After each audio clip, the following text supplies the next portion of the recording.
You know, every year I used to say, this is my year. But ladies and gentlemen, one good year won't be enough for me. Now, here's what I want to do. I want to share with you how you can begin to make this your decade.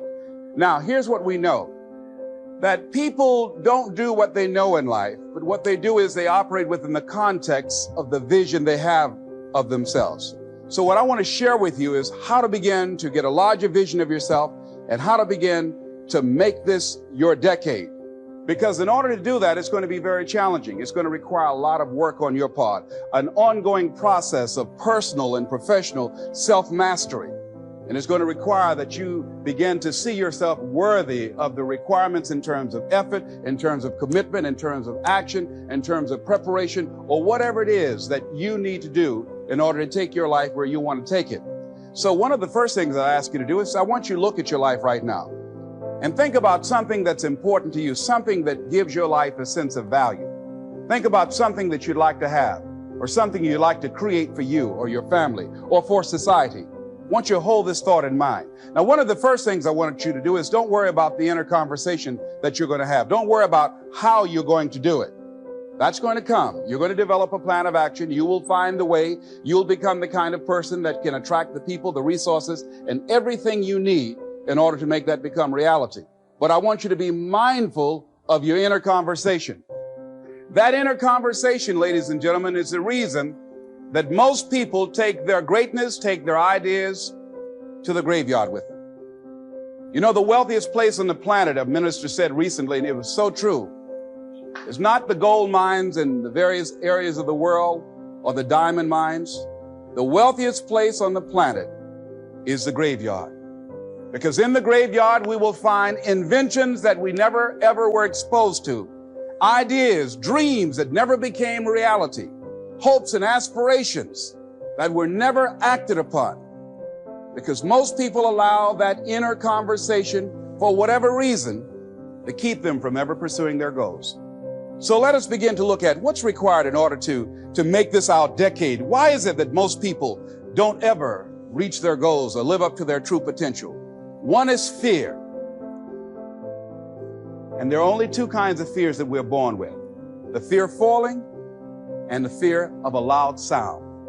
All other fears we learn, like the fear of failure. The next is the fear of success. That's one of the major challenges I had to deal with.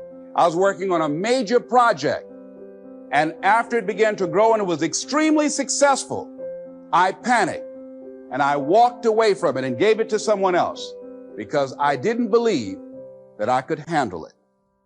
The other thing that keeps most people from reaching their goals is that a lot of people become comfortable. They stop growing. They stop wanting anything. They become satisfied. They stop looking at ways in which they can improve themselves. They stop putting things in front of them. I was reading something by a great man, George Bernard Shaw, and he said something to the effect that to have succeeded is to have finished one's business on earth. And he goes on to say, I like a state of continual becoming with a goal in front and not behind. The other thing that keeps us from reaching our goal is not feeling worthy. That's where a lot of people get stuck. Because see, when you don't feel worthy of your goal, you will begin to unconsciously engage in self-destructive behavior, like procrastinating, constantly putting things off, squandering your time, and that's what life is made of. Something else that keeps us from reaching our goal, and that is many times because we spend so much time complaining and blaming everybody or everything. They haven't got to the point where they're sick and tired of being sick and tired. They just have enough energy to complain about it, and they consider that, in fact, they believe that that's equivalent to doing something about it, just complaining.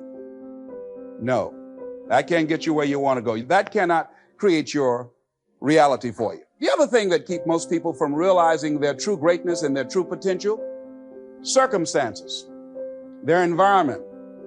There are many people who believe because of where they're born, because of the area where they are in life and where they find themselves, that's all they know. See, I know something about you, even not knowing you, that you've got greatness within you. You have the ability to do things that you can't even begin to imagine. You have talents and skills in you that you haven't even begun to reach for yet. It was Oliver Wendell Holmes who said that once a person's mind is expanded with an idea or a concept, it can never be satisfied to going back to where it was. So some of you are going to experience a breakthrough. Some of you are going to go back and look at your dreams and brush them off. Some of you are going to begin to look at yourself and say, hey, look here, I know I have not done all that I can do. Whatever goal that you have in mind, I want that to be a goal that will challenge you, something that will make you stretch. It was Osborne who said, unless you attempt to do something beyond that which you've already mastered, you will never grow. What is it that you looked at some point in time and you decided that you couldn't do it, that you talked yourself out of it? Whatever it is, bring it back out there. How are you going to do it? That will come to you in due time. So you don't get in life what you want, ladies and gentlemen. You get in life what you are, not what you want. You see, the good news is that we can always become more by working to develop ourselves. So the first process of making this your decade, you've got to begin to take a look at your life and look at where are you right now? What are your strengths?